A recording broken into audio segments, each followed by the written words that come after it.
Welcome. Welcome to ESIP and OGC Coverage Processing and Analysis. I'm George Percival, CTO of OGC. We are going to have a little bit of a discussion here for going to essentially the break, and then get into some groups and start developing stuff and work kind of in a sprint mode over the next 2 days. So this is the welcome and opening, and then you see the APIs and use case presentations that we'll do over the next, what is it, hour and a half, 2 hours, something like that, with your discussion. This is a wide open discussion, right? This is very open. So with respect to welcoming, Annie. Hi, everyone. So for those of you that I don't know, nice to meet you. My name is Annie Burgess. I'm the lab director here at ESIP, and this is going to be a very quick intro from me. And mostly we wanted to highlight that ESIP is really excited to be doing this sprint with OGC. We've had a lot of OGC folks at our meetings. We send, there's a lot of kind of, if we were to have a Venn diagram of ESIP and OGC people, there is a nice bit of overlap, but we also see many people that participate in each of those communities autonomously and are excited to find ways like this to bring all of us in the room together. So this is a welcome from ESIP. If you haven't been to an ESIP meeting before and want to know more about ESIP, please find me and let me know.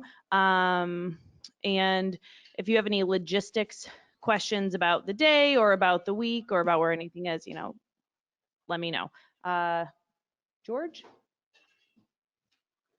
Cool. Thank you, Annie, and thank you again for providing all of the hosting and resources and coordination and camaraderie and partnership and all of that. So it's really good to work with ESIP on this topic. Let me say with respect to the second goal of the sprint here, and that is advance a set of API specs through implementation.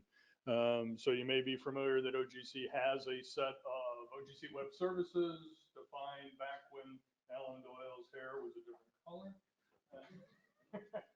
He was the webmap testbed guy, right? Back in 1999. Oh God, it's 21 years. So we've got an existing set of OGC web services deployed around the world, 50 million data sets, 200,000 operational services. And so the reward for good work is more hard work. Times have changed. We know how to do designs much better in terms of web processing, in terms of resources, in terms of REST, in terms of APIs and the like.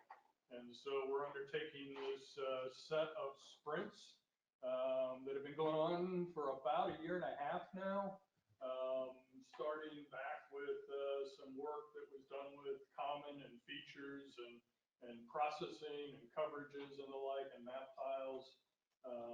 Last June, there was a sprint in London that involved all of those APIs at one time and moved us towards this commonality of the APIs and the idea that there's building blocks in the APIs that can be reused in a variety of resources. And so, as I say, that was in June of last year. Since then, there's been a couple of sprints to do individual topic areas. Most notably, last November, there was one on features and stack and catalogs. And that'd be better if I were to be back here for the online. Thank you, Ingo. And so that brings us to today. We want to focus on coverages and processing and analytics on coverage kind of data.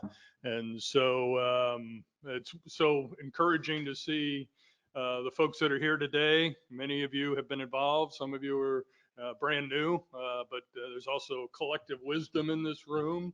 Mr. Gallagher, Mr. Evans, oh my gosh, yeah.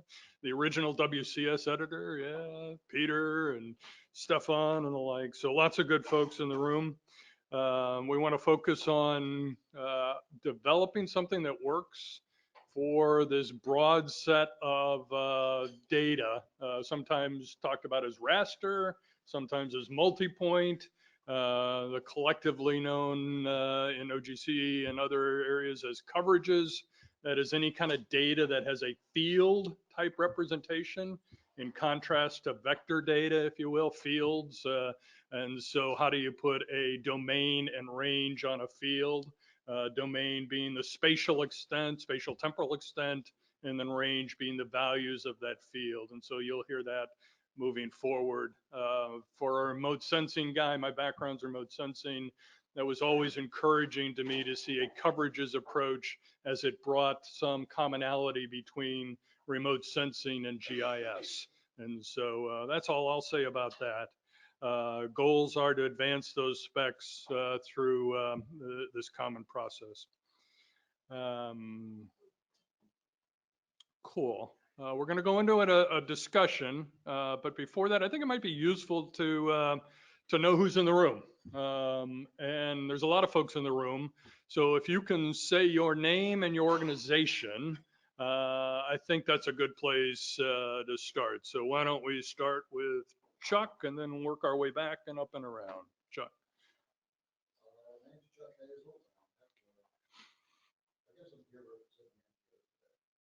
Thank you, Chuck. Shelley?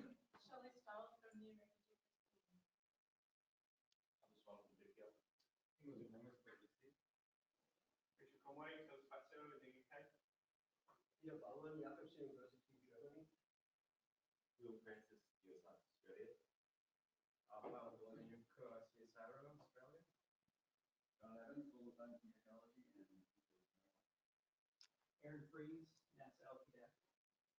Greg Petrochenko, USGS.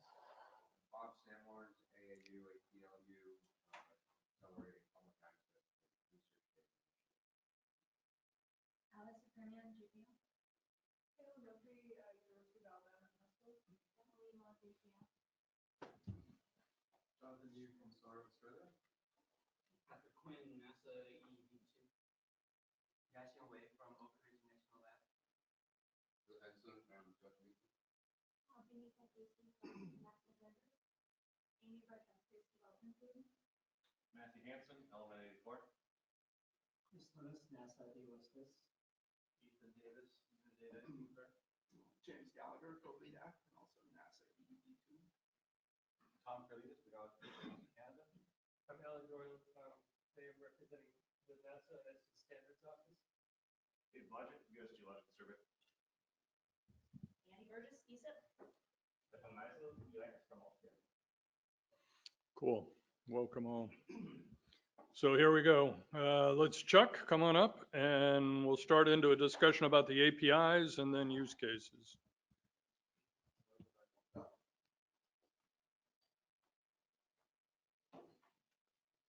Okay, this is the most important slide because I ended up being the editor of both Common and Coverages. So you need my contact information so you can yell at me because that's what I'm here for today.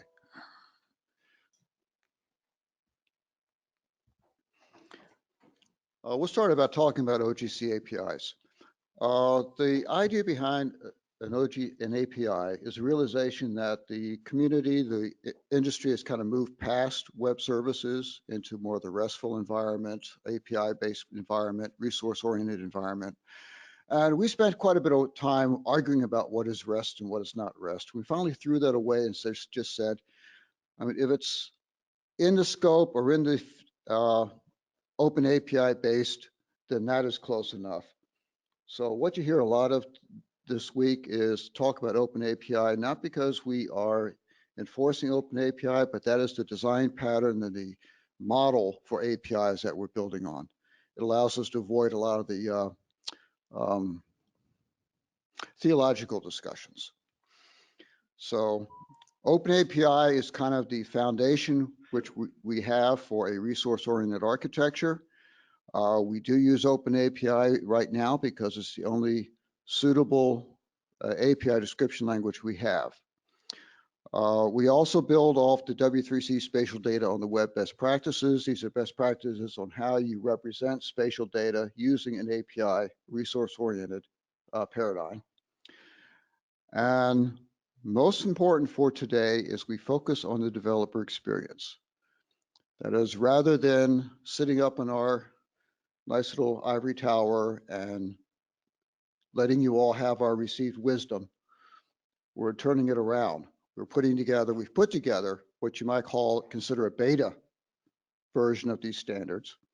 And now we all want it to be built, tested, validated, and tell us what's wrong, because I can guarantee you these things are broken in more than one way. Our focus on architectural approach is to go with a building blocks approach. The nice thing about an API is that I can put it together as pieces. I can take bits and pieces of pieces and put them together and make an API from those components. At least if I design the API correctly and the API environment correctly, I can do that. And that is one of our driving requirements, is the ability for a developer to take the bits and pieces they need, assemble them together, and build an API which meets your business requirements. We've also made this much more public. The policies and procedures, the way we've traditionally done standards, is done within a SWIG with closely held intellectual property until it is mature enough to send out to public. Instead, we're doing this the other way around. Our GitHubs are, for the most part, public. We're looking for early implementation, which is why we're here today. In-depth validation. Let's find out what's wrong before we approve it as a standard rather than afterwards. And slow release. So what you find in a lot of these is that the scope of the first version of the standard is fairly small, fairly simple. Let's do a 75% solution, something that will satisfy the needs of 75% of the users. It won't satisfy everyone's needs, but it will satisfy that solid core, which gives us a foundation to build upon. Then we can start identifying the extensions necessary to address the remaining 25. So that's our philosophy on this one. The standards we're working on at this point. API features is actually been approved and is being worked as an ISO standard as we speak. API-Common was derived from API features. API-Common is we talk about building blocks. You have to put building blocks on something. You need some sort of foundation to put the building blocks on, and that's common. So what the intention is that API-Common includes all those things that everybody needs. And that's one of these specs we will be dealing with today, because we have a draft of Common. We want to find out what works, what doesn't work, and whether we've scoped it correctly. API coverages, which is I would say the major thrust, or at least one of the major thrusts for today. Coverages builds on top of Common. If you read the coverages spec, you'll say, go comply with this part of Common. So this is where we start talking about coverages and that the field-based resources that George was talking about. Maps we're not really going to be dealing with today, and processing we will be dealing with today as from the perspective of processing of coverage data. We talked about API guidelines. We talked about the building approaches, building blocks. So this is a little cartoon of what the Common looks like. It basically breaks up into 3 sections. The first 3 paths, resource paths we look at, basically tell you about this API. It's a landing page, which is the first place you go to. That's the root for the API. We have a API definition section, which today is Open API encoding. And then finally, we have conformance classes. We talked about building blocks. If you're building with building blocks, the client would like to know what building blocks you built with. So the conformance section is a list of URLs which identify the documented and controlled extensions that are implemented by this API. What building blocks does this API implement? So a client can go look at the conformance classes and say, okay, I know how to use these building blocks. I can use this API. Once we get past the foundation, we have the concept of collections and collection information. This is primarily envisioned at this point as being the spatial data. Spatial data comes not as single entities, but as collections of entities. Spatial data A feature by itself is of very little value. A coverage by itself of a little bit more, but you usually wouldn't stand up an API for a single coverage. You probably have a collection of coverages, your collection of features. So your first level is the collections. This is the list. This is the metadata that describes the collections that are on this API. The next level up is qualified by collection ID. Having identified a collection, I now want to get information about that particular collection. And then finally, within the collection itself, at least within features at any way, the items are the elements within that collection. Now, one of the issues we're looking at is how does items apply to a coverage where we view a coverage as a collection. This is API coverages. You'll see that the information about the API is unchanged. In the collections, we have done a little bit of poetic license and renamed the coverage ID, the collection ID coverage ID, because our decision, our contention is that a coverage is a collection.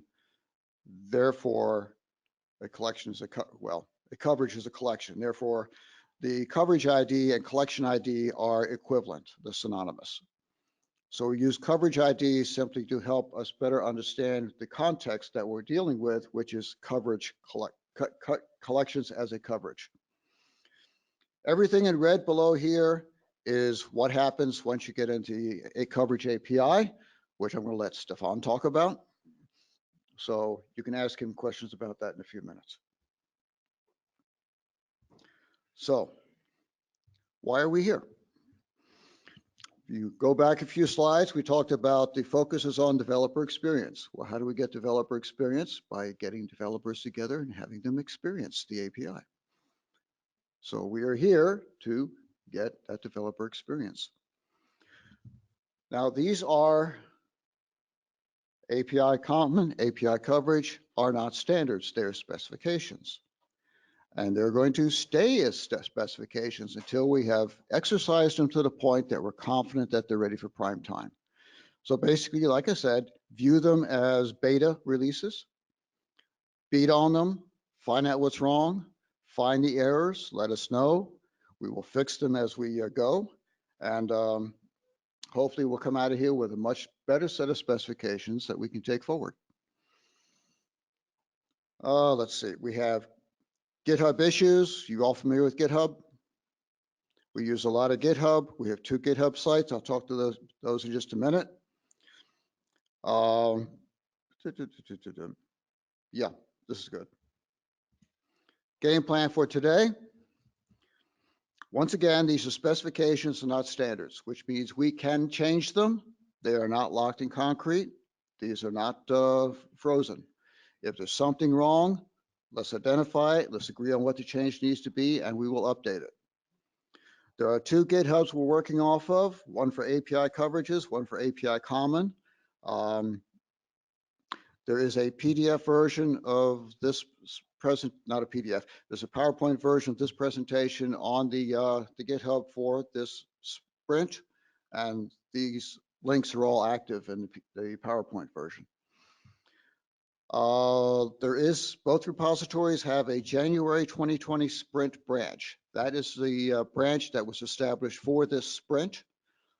All of the changes that come out of this sprint or that are made during the sprint will be rolled into those branches. This allows us to separate master, which is controlled by the standards working group, from the changes and the input from this sprint, which we can do as a separate thread.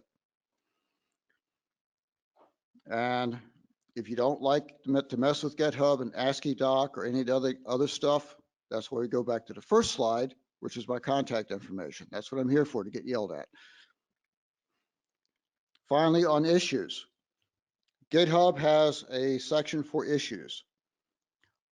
The issues that we think are most relevant to this sprint have all been flagged with a big red hackathon flag. So if you look at the issues on both GitHubs and you see a hackathon flag on an issue, take a look at it and see if you have any input on that issue, because we would like to get these issues resolved and closed out by the broadest number of people, number of eyes as possible. And that's about all I have. Are there any questions?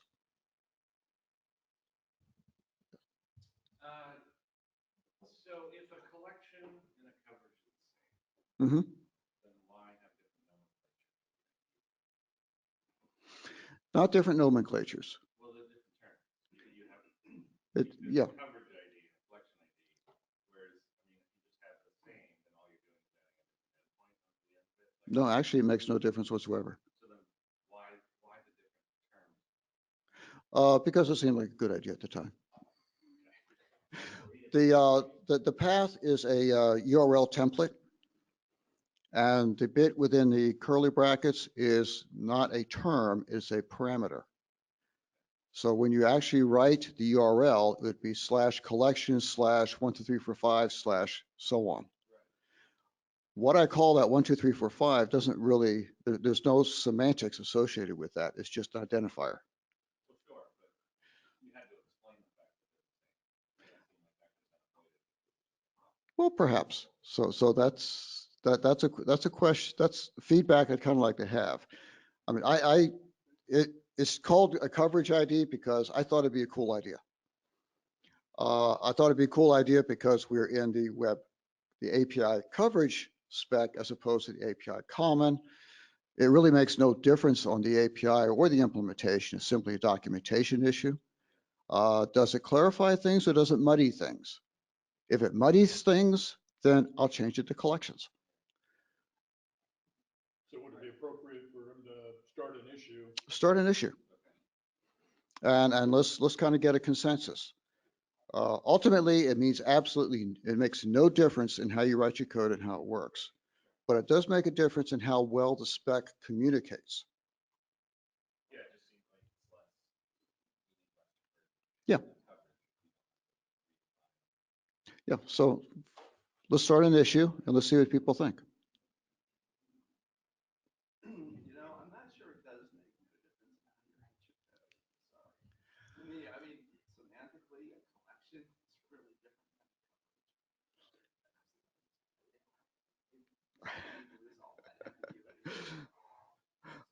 Okay, the consensus of the folks who worked to date is that a collection and a coverage is a collection. And if that is, if, Can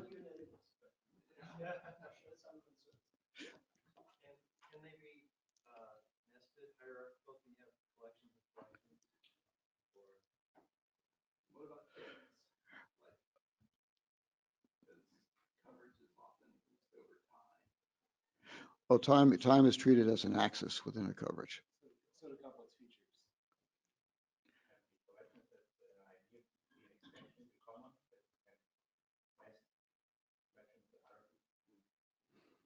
Now, collections of collections is tricky because, I mean, yeah, logically I could build such an API.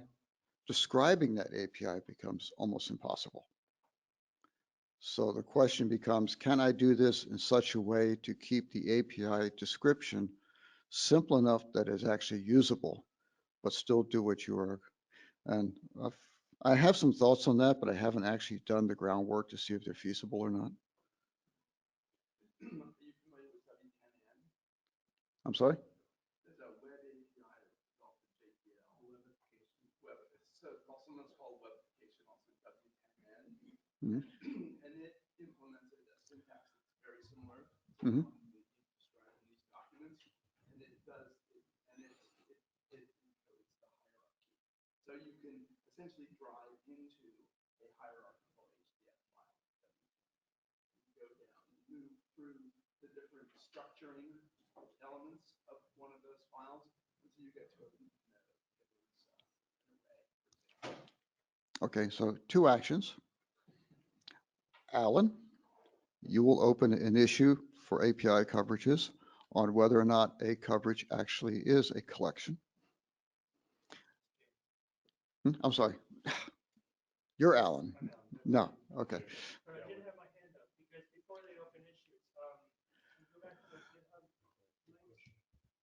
And I actually found a third one, which is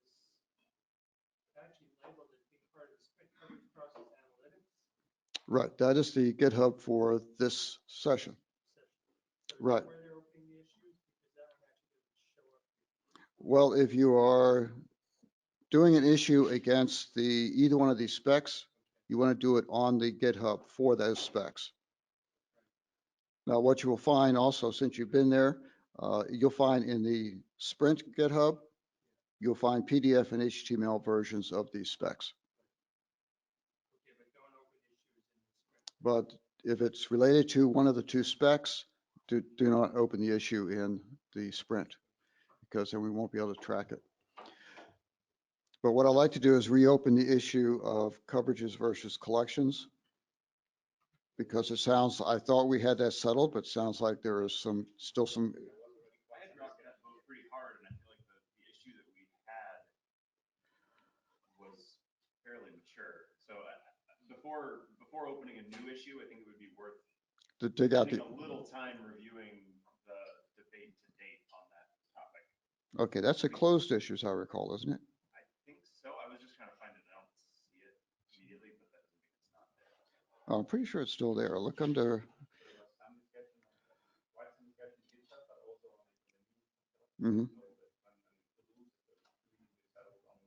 Removing the coverage plural top. I'm gonna say a quick, maybe informational and suggestion. So if you go, to the sketch site, we have a Gitter channel for this event. And I think using that as a back channel for the next throughout today as these things come up. So is everyone familiar with Gitter? Or is anyone not familiar? Even if you're not, it's a pretty intuitive interface. It's a chat associated with GitHub. So on the schedule website for this event, we have a URL that says Gitter. And so as these issues come up, I'm going to suggest that if we decide it should be an issue, that you put it on, and I just put the URL within Gitter that are tagged hackathon. So make sure to tag it hackathon, so we can keep moving. If it says, okay, let's put this as an issue, we put it as an issue.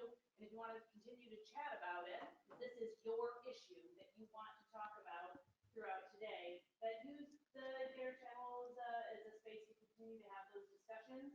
And that'll really help us when we decide to break out into groups.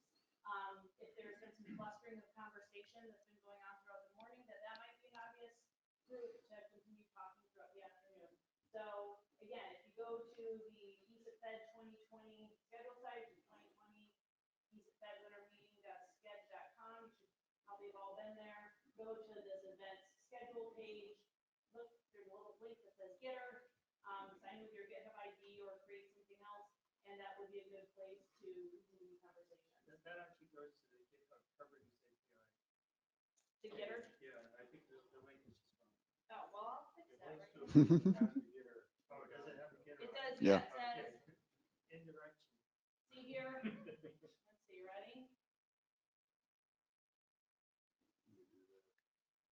Spiel, slide deck, Gitter, and then the remote participant links below. This is the URL that you're gonna look for, and then it's gonna look something like, yeah, right here. It's a nice little chat feature.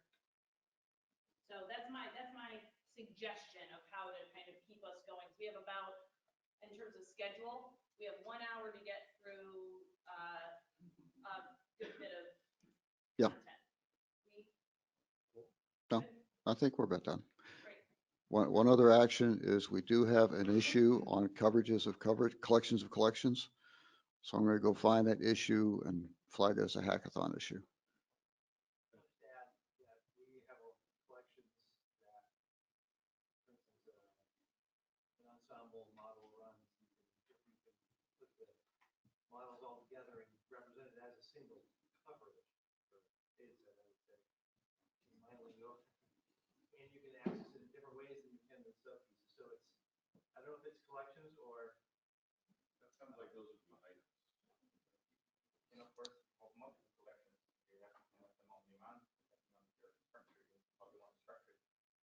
One is if you want to have the coverage part in a collection, then it has to be representable as using coverage. Hello. So what we want to do is we want to move this discussion over to the GitHub or the Glitter channel and capture it so that when we come back and look at it 6 months from now, we remember what we were talking about. And we might, hopefully, will come to some agreement as to how to resolve the issues this week. Any other questions? Quick one. So what, processing API, to what extent is that under scrutiny here? Because, I mean, analytics implies processing. That's a little bit later on in this presentation. So I'm going to, Yeah, we'll have a presentation by the editor of the processing API right after Stefan does the API for coverages. I just dropped a couple of references to existing issues in the Gitter, so folks have. okay. Thank you. Thank you. Thank you very much. I don't know, Peter, do you want to join or not, or I don't know. Okay. But Let's do yours. okay. So just I have a brief recap of what is a coverage, and so what we are actually talking about in the OGC API coverages.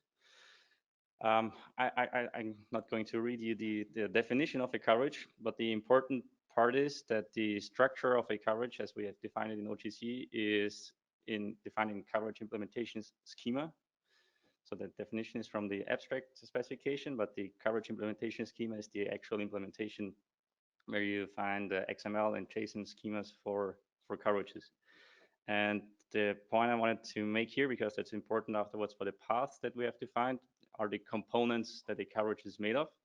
And as George already introduced, we have the domain set, so defining the spatial domain of a coverage. We have the range type, which gives you the allowed values, let's say. And we have the range set, which is in the end the actual values. And we have a fourth component, which we call metadata, which is optional, which might not be there, but if you want to add additional metadata, that's the hook where you can add your additional information. And the second important point, we have various encodings, and this is to some extent open issue still that we would like to discuss at the sprint as well. And so in CIS, we have defined mainly the GML encoding, which is XML. But then, of course, you can have any formats that we know of, like GeoTIFF or NetCDF or you name it. And then we have the multi-part encoding, so that you can say, well, give me the coverage-related metadata as GML, and then the range set itself as my special format. And how to be able to request various formats, in particular the multi-part thing, that's a issue that we would like to discuss and hopefully resolve also at the sprint. If you're interested in the CIS spec itself, here's the link. But the whole idea about the OGC API is that you don't have to read this spec beforehand before you can just jump to the API and start to use it, right? So once again, to repeat the components, this is just very simple examples of what a coverage as defined in CIS can look like. So we have a regular grid. You can have irregular grids where the axes are displaced, let's say, or you can completely irregular where each individual point you have a position so you cannot express it easily without giving a position for each individual point.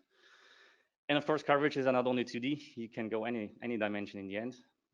Most notably the 3D. So like, for example, the left part would be for a typical satellite provider where you have the third dimension as time, and it's not regular in time. So you have your data, it's regular in XY or lat long or whatever is your projection, but in time it's completely irregular. How do you express this as a coverage? But of course, it can also be any combination of regular, irregular, displaced, whatnot. Okay, that's a quick recap what we have as a coverage. The Yes. examples now that we have this other one about multi-point with no real grid structure to it either. Sure. Those all seem to be some kind of a grid. I did not, yeah, I should have brought up an example of this as well, sorry. We're going to speak about that during the use cases. Right. But just that it's Yeah, not all grids. Yeah, sorry, yeah. This is all gridded examples, there are others as well. Okay. Quick slide about where do we stand today? What do we have in our coverages, OGC API coverages work? So what we are currently working on is the part 1 or core as we call it. So it's similar to features where the part 1 core is currently released as a standard already. As Chuck mentioned, we have this public repository, which is very important. Again, CIS. And of course, we, as what Chuck presented, we are adopting the open API approach using the URI, IRI, and then the URI templates. Right now, we have the subsetting only in the query parameters. It's not, might be in the future extension also in the path, but right now we have it in subset. And we are making use of this is open API definition of HTTP headers as much as possible. So this is where we stand right now. I'm not going to talk about this slide. This is just what we inherit from Common. But this is now what the coverages API adds to Common. And this is all under the /collection/ID path. And then we start off with a /coverage. And this gives you really a general description of the coverage, and it shall include like a minimum of metadata that you need to understand what this coverage is about. And this means envelope, range type, and also of course service metadata, so that you know the native format of the coverage. But all the main components like the domain set, for example, we don't want to include here because it can be really big. If you have a referenceable coverage, so still a gridded coverage, for example, but where the examples where the points were completely displaced, then the domain set might actually be bigger than the actual values, the range set. Because for each point you have to have a lat long coordinates, but the actual value might only be one value. So this is why we have the general description. So we still want to have the envelope that we know where on earth we have the coverage, but not the full metadata. But then you can go to the next 4 paths are those 4 components of a coverage that I introduced before. Here you can get those individually, and where you can also make a subsetting already. So for example, for the referenceable coverage that I just mentioned, you might be interested to subset already the domain set so that you don't have to retrieve the whole domain set of a coverage, but only this portion, this spatial extent that you're interested in order then to formulate a meaningful request against the range set in the end to get the actual values. And then we have 2 paths that aggregate stuff. So we have description, which gives you all the metadata about a coverage, but not the coverage data, so the range set itself yet. And we have something where you can get the whole coverage, the full picture in just one request. Again, of course, you can make subsetted requests on those.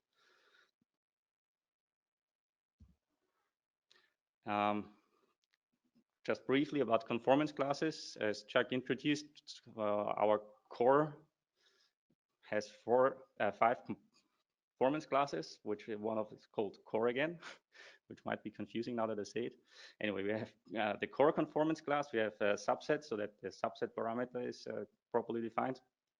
And the important point is, and this what came up from discussions, the subset is more or less a conformance class of its own, so that that APIs don't have to implement it. So an API server can decide not to implement the subset requirement. Then we have HTML and JSON for 2 encodings, but this is encodings of the metadata, let's say, so of all the paths that we have inside, but not of the coverage itself. This is a separate beast. And then we have the Open API 3.0 conformance class. Well, current work. So this really, again, the invitation for collaboration. We have on GitHub, we have a project with all our open issues, and there you can also filter on Hackathon. This is what Chuck mentioned. Please feel free to send us any pull requests. And there's I put this here, but so to come to the sprint, we had to have a weekly teleconferences in our group. So I propose that we continue with those until we get to a point that we have the specification ready for an call for a public RFC. We are also using the wiki on GitHub for some minutes and decisions that would take a longer time. So some of the decisions might be on this wiki page and not in the issues.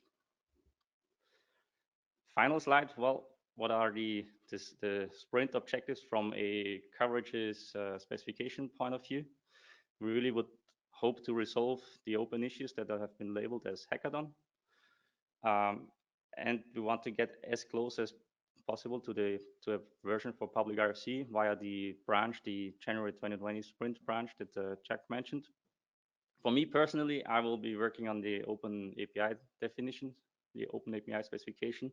So I boot up my Swagger Hub account, but it's a non-paid account, so I cannot really collaborate on this. So, but the collaboration has to be done then on GitHub. So in the coverages GitHub repository, I always dump the JSON and YAML specification from Open API.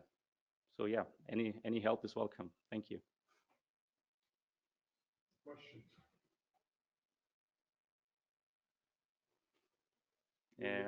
Open API one? Yep. Sure. So where? Your Open API page. Oh yeah, the Swagger Hub. That like anybody can go to that and grab. Absolutely, yes, yes. And implement their implementation based on right. your Open API. And just today in the morning, I dumped the JSON and YAML also in the coverages repository. Oh, okay. So they are there as well. But when I'm changing it now over the day, because I want to, it's not yet 100% aligned with the schemas and examples that are in the standards folder, because that was Chuck working on. So that's my first task, to align this completely and extend where the pieces are missing.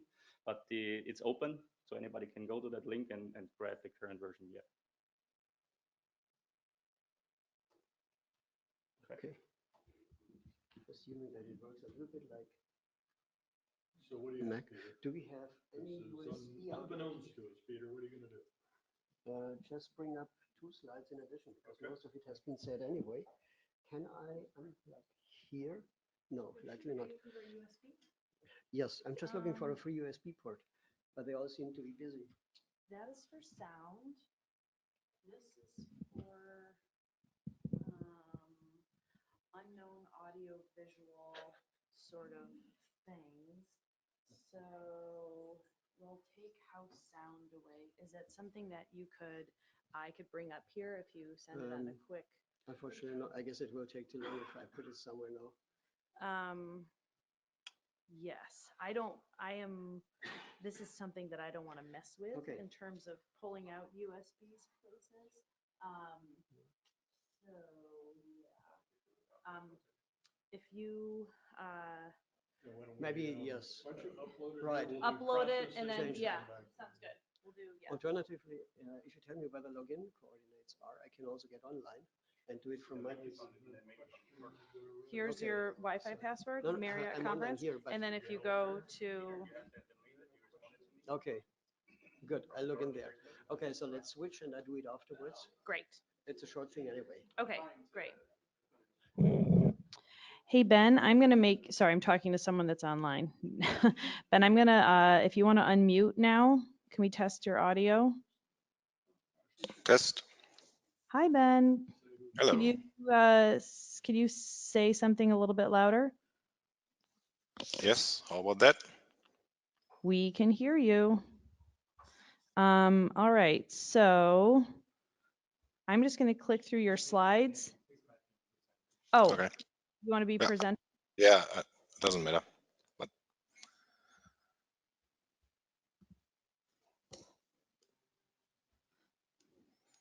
all right. okay.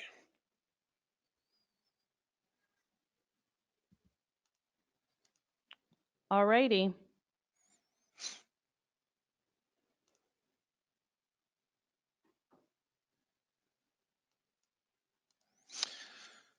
Sorry. That looks good. Perfect. Yeah, Happy New Year from Germany. I'm Benjamin.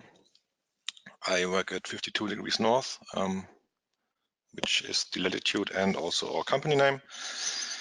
And Zhicheng is in the audience, I guess. Yes. All right, so he volunteered to help me because I'm not there in person. Right, so quick overview about the API for processes. So we also have a GitHub repository, compiled PDF version you can find in there as well. I have also an open API specification that's public. Everything on every link here is public actually.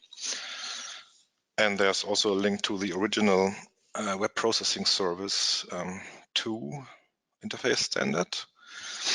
Yeah, where this this API is built upon, let's say, so that's why it's also still called WPS REST binding.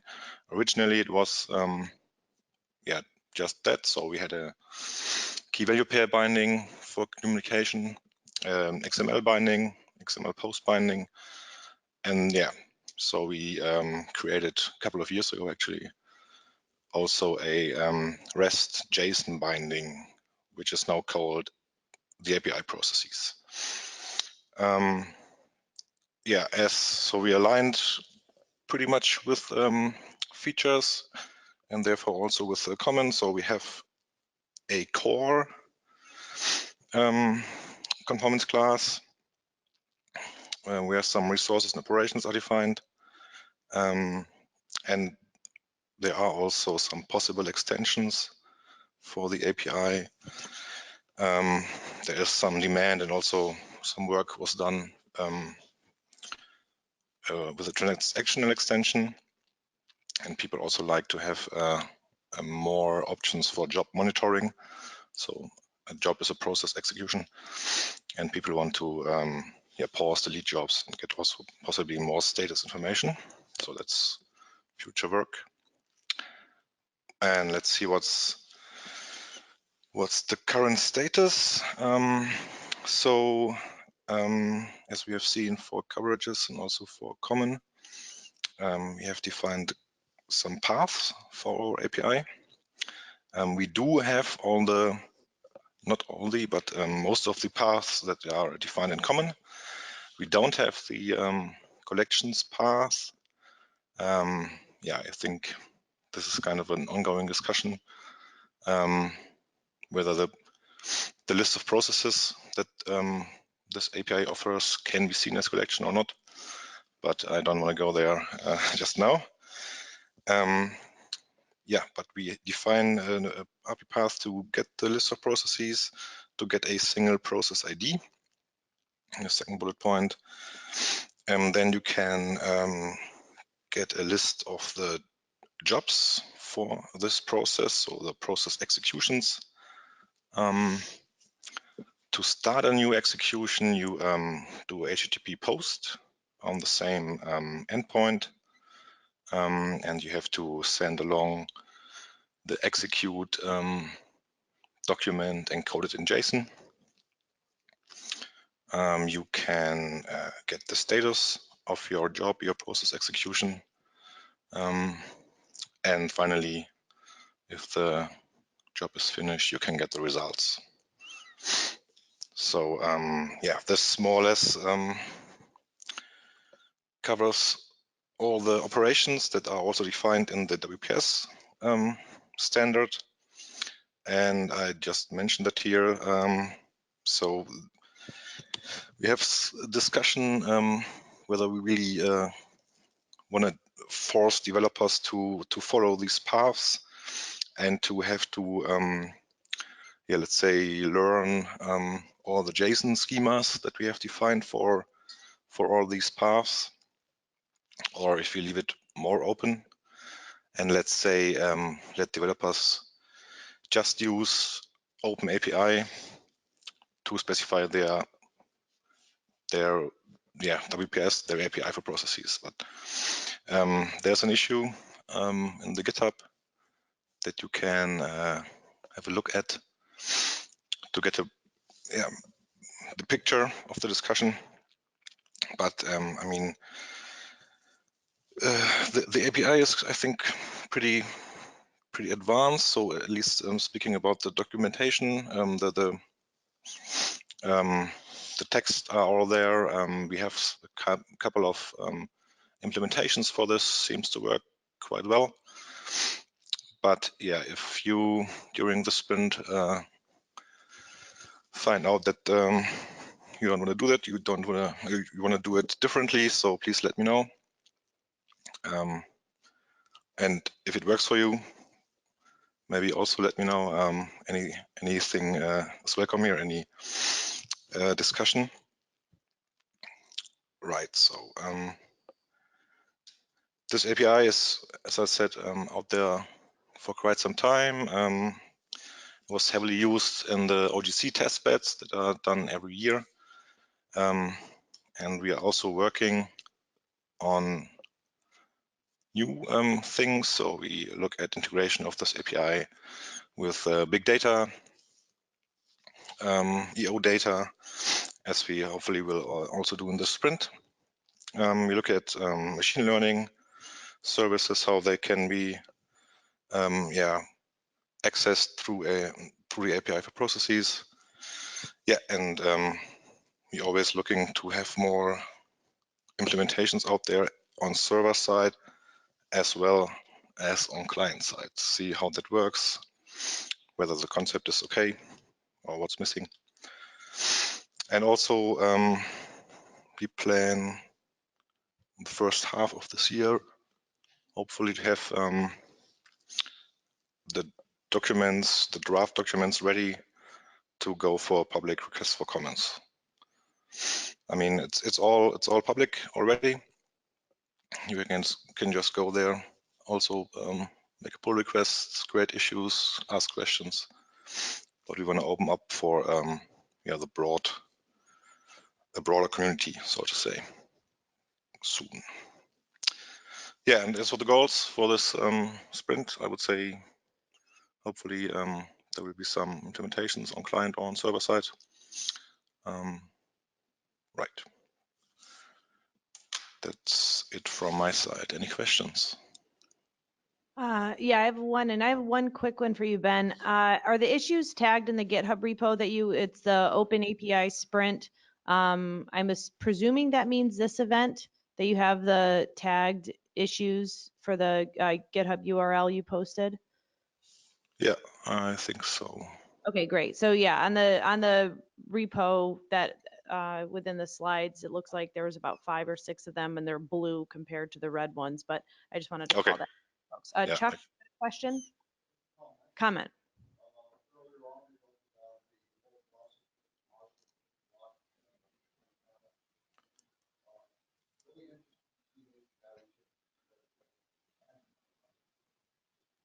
So I didn't hear any of that. Sorry. Chuck said that it would be interesting to see. Can you repeat it again, Chuck? Something that integrated coverages and so for the folks that are remote, the audio is pretty good, but yeah, if there's, I'll get it. I'm actually here. Oh, there is a remote. Okay. No, we talked earlier about modular APIs, and what would really be interesting is to find if someone were to implement or try to implement a single API which implements both coverages and processing. So I can actually do processing on the coverage, and I can get the coverage from the same API. Right. Yeah. Nice. Let's build it and see if it works. Okay, great. Thanks, Ben. So I'm going to take control back. So quick time check. It's 9:57. We have a time to exhale and coffee break at 10:30, and we're going to go through use cases right now. So Ben, I'm going to make myself presenter. Chris, oh, yes, Peter. Oh, did you upload something? Is it on here?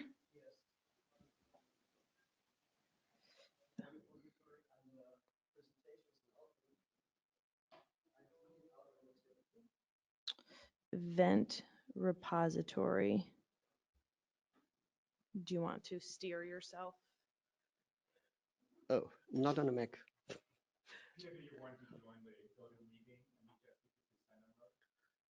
I tried that and it says it's waiting for George Percival to open, so there must be another Oh, URL. go to the bottom. So go to this page.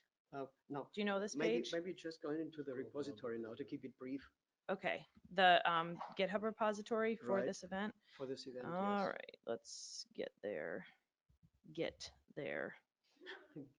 Let's get there. All right. I guess I get. Is it the bottom of this page? Okay. That's where I took it from. How to prepare. Mostly. Okay. Now go Okay. to- Why don't I'm gonna let you Okay. steer. Thanks so much.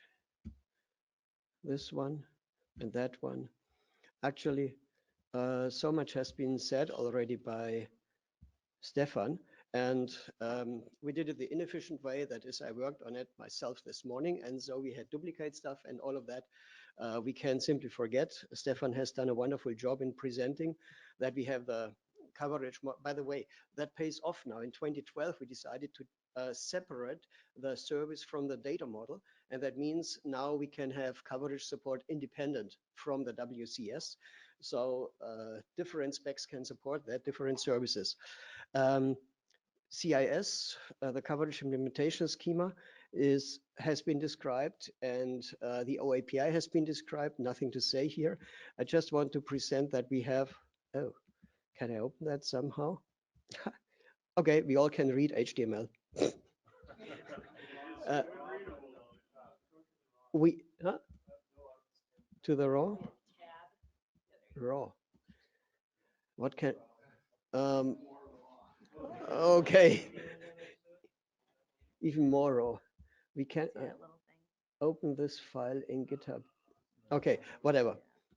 So we have implemented a draft server where we have the server available with a conventional WCS front end, just to get overview. And then we have implemented a few things like subsetting and encoding. You need to read it like this. So where you can send requests like that. And we also have done WCPS here, and that starts here. So something like that with a query that you send against the collections, because WCPS can process more than one object collection, whatever you call it. And here are a few test cases. So if you load that into your browser, you can click on it and feel free to modify it, but please be gentle. It's really just a Spike implementation, nothing more. You will run into problems if you try to do something really elaborate. This is just for presentation and experimentation and a basis for discussion. Okay, so much about the processing part. And as I said, everything else has been presented nicely by Stefan already. So Great. I'm good. Thanks again for helping. No problem. All right. All righty. So let's get over here, and I got to see who's up first with use cases. All right, Chris.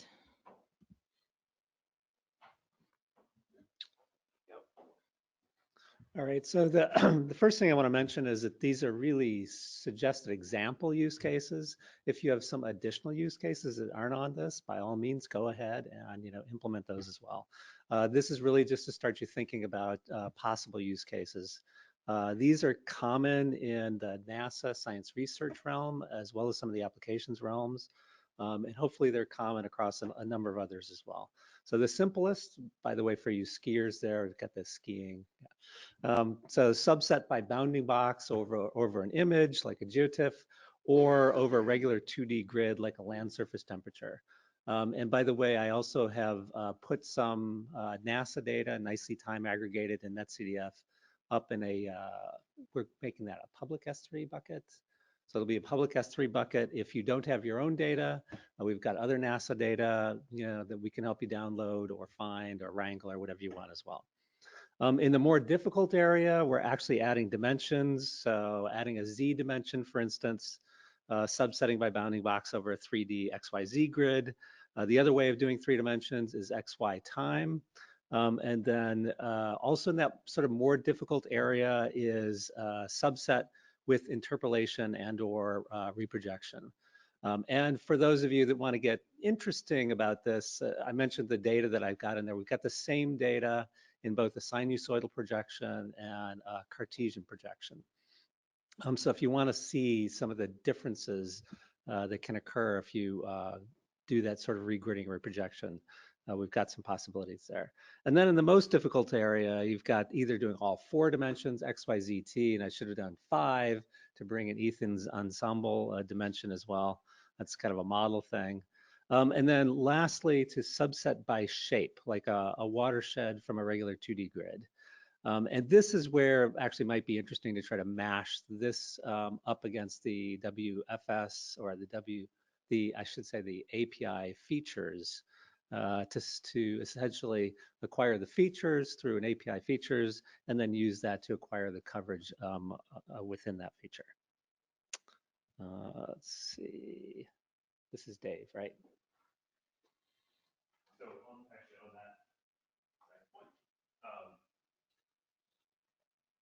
Dave Blodgett, US Geological Survey, been rocking boats on this front for a few years now. I've always remarked that all the implementations of WCS that I'm aware of that are broadly useful are actually for array data, not necessarily for coverage data. And as soon as you identify one index of that array, you have a feature, and it's no longer really a coverage. You've identified an entity within the coverage, and then that's cool. But anyways, so I've been, I guess, asked to talk about this multi-point and features use case a little bit. And so the 3 graphics I have are really the point here. The one on the upper right is the global summary of day data set. That's kind of militaries around the world have gotten together and built this really robust, largely airport-based network of weather sensors. And I think we can all agree the weather is a coverage. Temperature, precipitation, et cetera, happens over a continuum, but we don't observe it over a continuum. But we want to be able to access it as if it were a continuum, right? So we have models to fill in the gaps, and that's where the other 2 are actually models. The one in the upper, the left image is an unstructured mesh groundwater model that's simulating depth to water table, right? Which is absolutely a coverage, but it's represented as blocked out chunks of the landscape that are reasonably close to homogeneous, right? Same thing on the lower right. That's a estimated water availability map that is a coverage of watershed units. You could resample it to a rectilinear grid if you wanted to, but the model runs on these homogeneous units across the landscape and has a number of coverage type variables: soil moisture, landscape, ponded water, et cetera, et cetera, et cetera. So those are just examples of coverages that are very much not rectilinear grids. So I guess I have 2 main points to make in this space, and so the last thing to mention is, if you have these slides up, there's a link to a press release for a future OGC API for environmental data retrieval that has a lot to do here, and I think this sprint could inform that in terms of where the boundary is between the coverage API and the features API and maybe the environmental data retrieval API, which is looking to get into that the 3rd and 4th dimension, right? So in many cases, the features like weather stations are actually sampling features, and they're sampling a coverage that we want to be able to represent in a coverage service, right? And there's kind of 2, my A and B there: sub-sample scale variability or samples fully describe the coverage variability. That's basically, so going back here, we would say that the thing on the left fully describes the coverage variability with its features. The thing on the right, we know that there is sub-sample scale variability in that coverage that we need to model in some way, right? So those are 2, and so I illustrate those as kind of use cases. They're really high-level use cases, but those are what we're dealing with here if you're going to do interpolation extrapolation for your coverage, whether it's a low-resolution rectilinear grid or a point cloud that's fairly low resolution. You need to figure out what's in between those points, right? And that's a coverage operation. And then similarly, if you have things that are coverages of features that do fully describe the coverage, but in a unstructured mesh or set of polygons, How do you resample that for people into a 2D mesh or whatever they're going to actually use to represent that coverage? So I'll stop there. That's pretty much what I wanted to describe, and it's maybe a little bit different perspective than people bring to coverages usually. So What's the key, thinking in the sense of core, we want to get to the, you know, the 80-20, what, in the points area, what would you love to see this sprint do?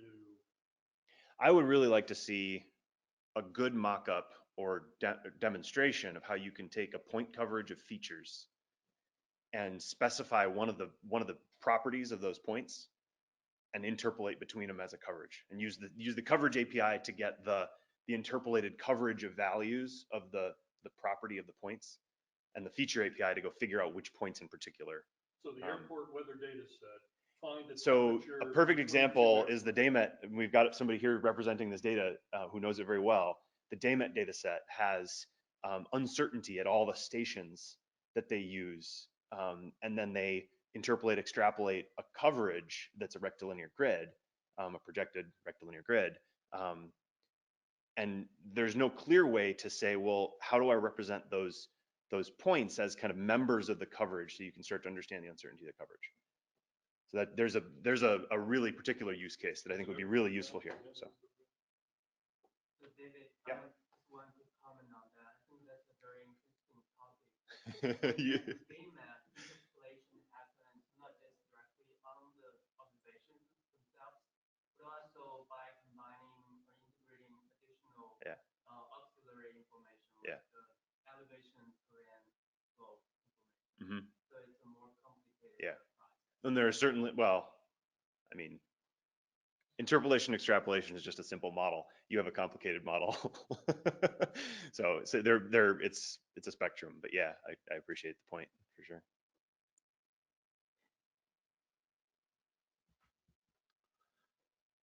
And so Chuck mentioned wanting to get into the analytics aspect.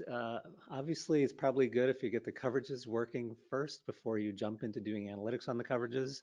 But following that same sort of easier to harder, this was put together by some brainstorming we did at the last technical committee meeting. What I've done is I've organized them into different aspects of the data, you know, the area you're computing over, the time span you're computing over. Again, the dimensions is an aspect of the difficulty.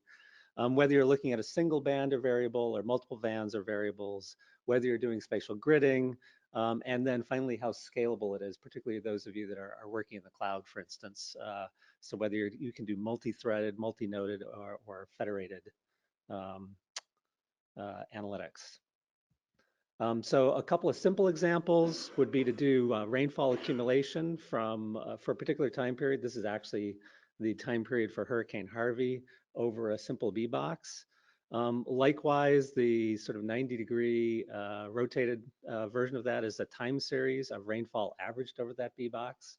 Those are both actually very common computations done in our domain. To get a little bit more complicated would be to do these computations over a shape, like a watershed shape, for instance. And then the bonus use case, which I mentioned earlier, would be to get that shape via API features and then use that to compute on the coverage over the polygon. And then finally, a little bit more complicated, this is actually a map of linear regression of one variable, soil moisture, versus another variable, rainfall, over a 14-year period at each grid point.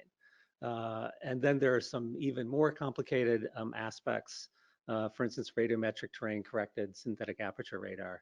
Now you're getting into data set specific aspects of analytics, and those generally tend to be more complicated, and the algorithms tend to be more specific to the data.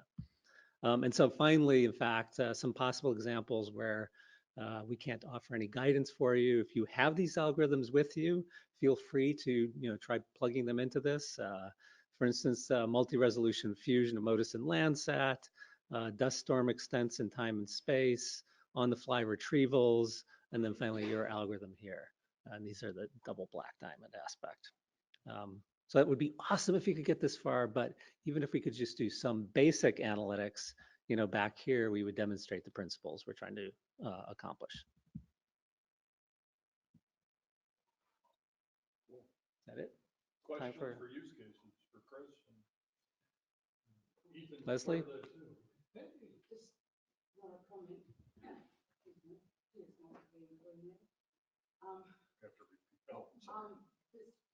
of that too.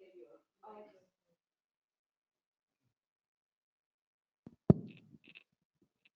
sorry. What you're presenting here has many use cases in geophysics. Right. Yeah, this is spot on. I've know groups in Australia that are struggling with this, with geophysics. So yeah, this is really interesting.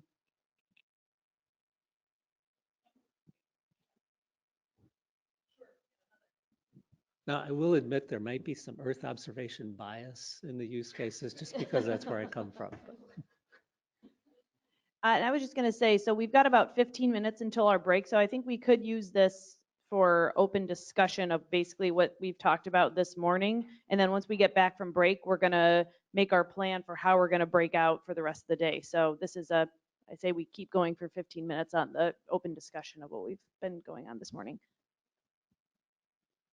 I noticed that all of the use cases seem to require more than the core conformance class. They require subsetting.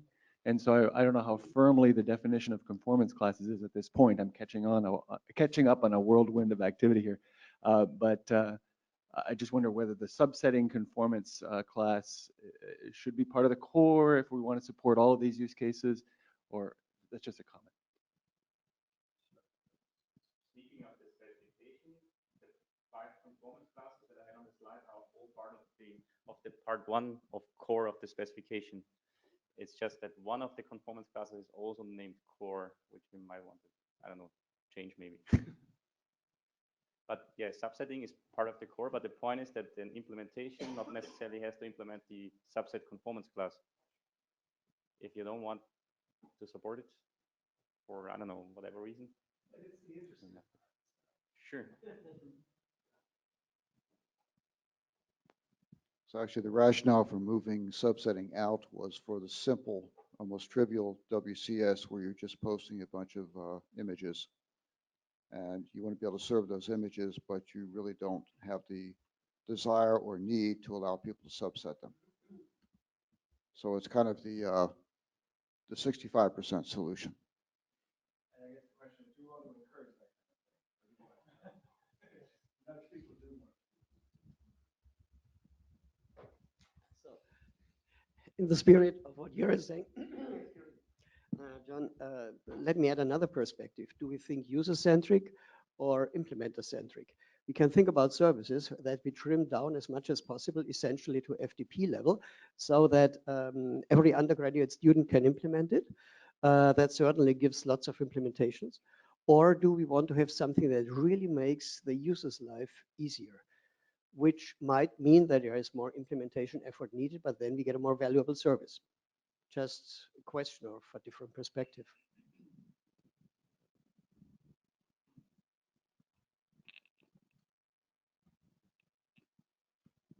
Yeah, I guess I would argue that accessing individual files in individual coverages and not doing subsetting is completely arbitrary. And really no user actually really wants an entire image as you had divided it up initially. They will always want some subset. If they want the image, it's just because that's the easiest thing to do. So I mean, I would say subsetting is definitely should be the standard mode of operation. I also have something else about processes. This might actually be some naive questions here regarding processing, but so does like processing presuppose that the data is in the API? Like how does ingesting data into the API work? Yeah. Ben, do you want to pipe in about that, or did you hear that question? Or Jensen, if you have any input?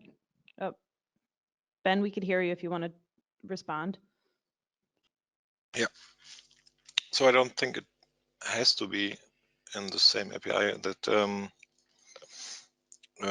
I think we go back to the comment that Chuck had about combining the Coverages API and the Processing API. So at least for WPS back then, you could also reference your inputs, and that was rather common thing to do. So you could send your inputs inline in the XML request, or just give a reference to your data. And same methods, or yeah, it works also for the API, of course. But really interesting aspect would be, yeah, the combination, how to achieve that.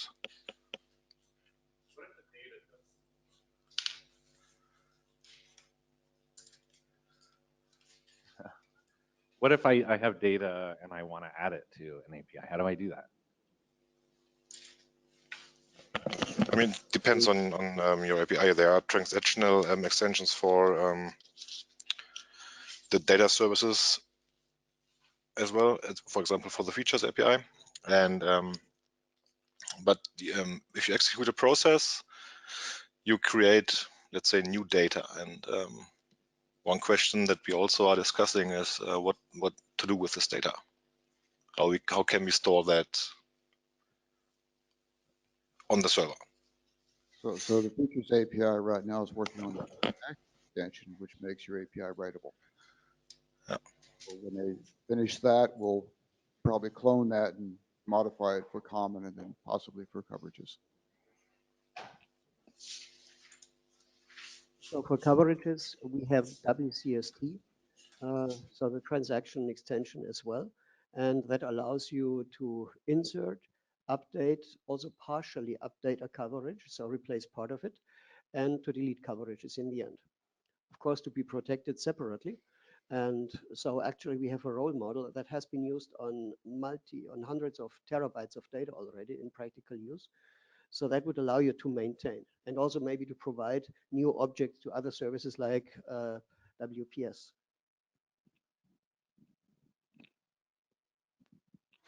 Yeah, I think the coordination bit is we want to make sure that the transaction extensions for all of these APIs are similar in their behavior, not necessarily the same.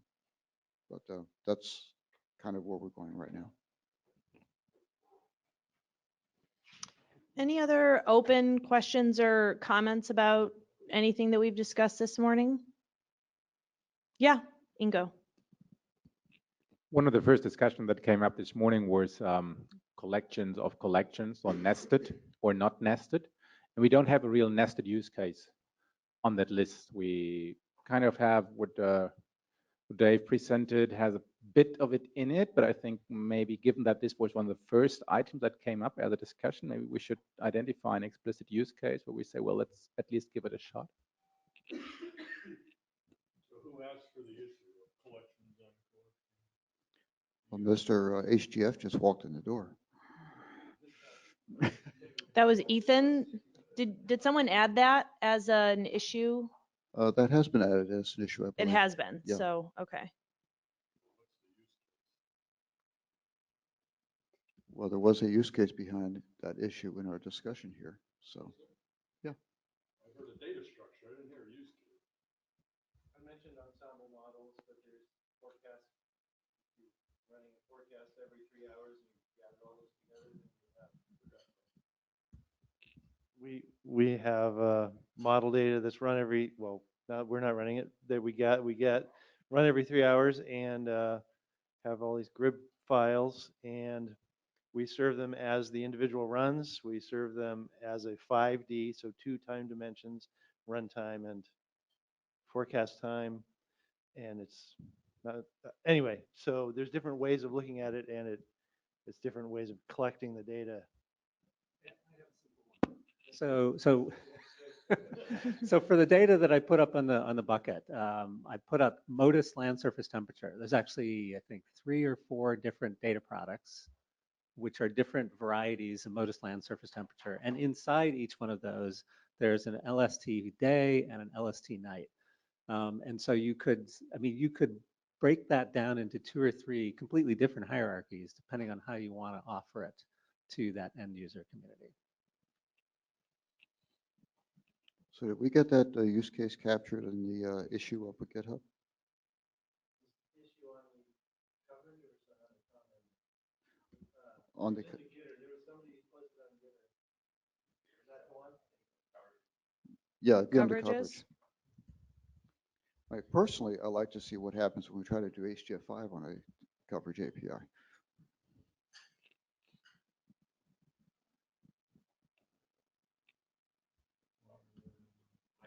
Higher up? Oh.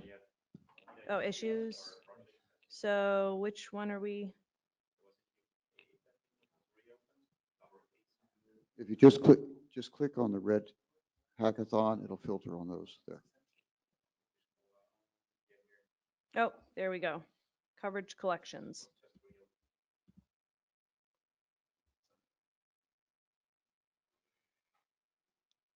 All right, so do we consider this documented?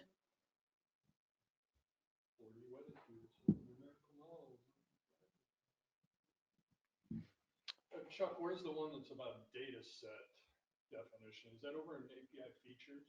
Because that's relevant. That's over in API features.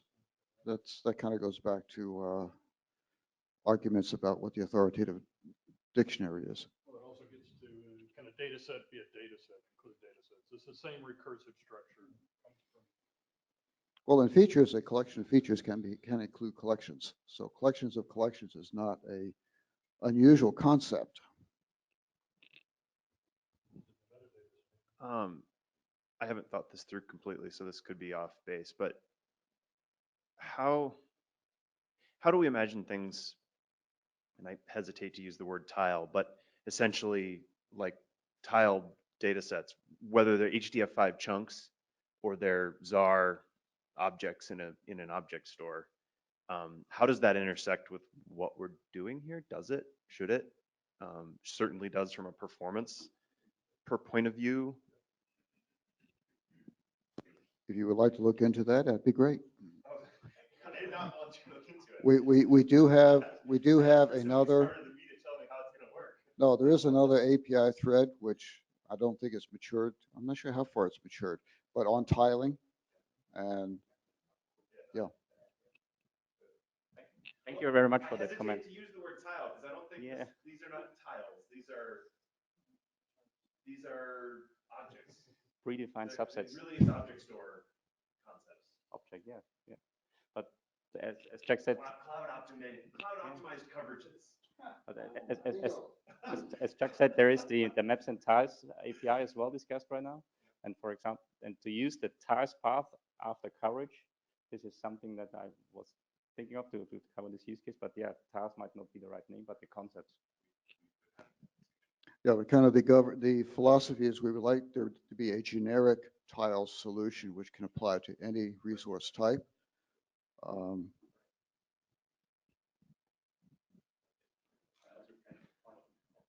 So I guess we all agree, anybody who has implemented that would go for a tile-based approach in the server for efficiency reasons, fully agreed.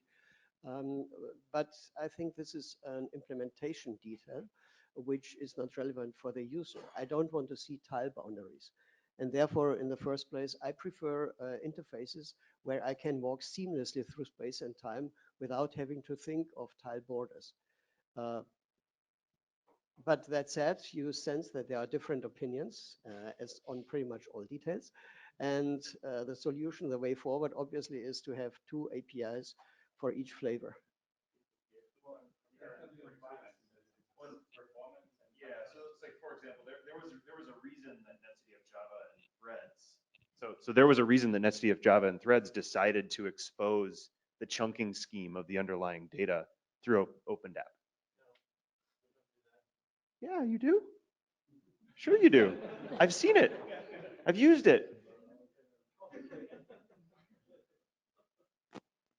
Okay, well, anyways, we've certainly used those attributes as a client, which you can get through OpenDAP. Okay, so let's open. The point stands that like that's the performance. Let's open an issue on API coverages because I think this is an issue. Sounds like it's in scope for this week. Mm-hmm. So let's open an issue and let's start working it out. Let's come up with a solution. Do you have a question? So I was gonna say, coffee is hot out in the lobby. I think what we want to do is we're gonna start breaking out into groups after this, after our break. So I would say right now we have 30 minutes scheduled. For this type of event, I think it's go grab coffee and exhale, and then maybe start the conversations with the people that, or we can start kind of percolating. Sorry for the multiple puns this morning on how we're going to come together. George? Come back with a proposal of what you want to work on, and your proposal will be even stronger if you have buddies to work with it, right? That's the next step, is to find the groups that are going to work together. Mm-hmm. And these, again, as I said I sent an email out before this, that this is every group working this afternoon isn't going to be coding. We do have a space for those that will want to be coding that's separate from this room.